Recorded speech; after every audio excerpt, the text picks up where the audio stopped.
جو فجر کی نماز جان بوجھ کر قضا کرتا ہے اس کے چہرے سے اللہ صلحہ کا نور ہٹا دیتا ہے، چوک کی طرح ہو جاتا ہے اس کا چہرہ، جیسے کفار کا ہوتا ہے۔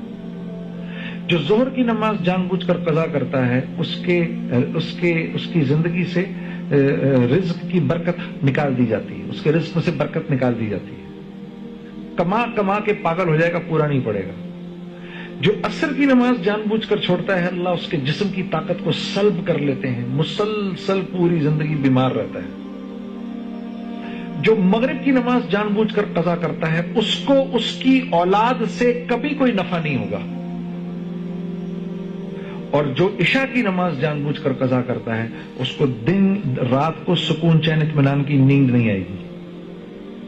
یہی 5 چیزیں جس کے لیے ہم زندہ ہیں: چہرے کی خوبصورتی، رزق میں برکت، جسم کی طاقت، اولاد اور میرا جو کنبہ ہے اس کے اندر آپس میں محبت، اور رات کو سکون چین کی نیند۔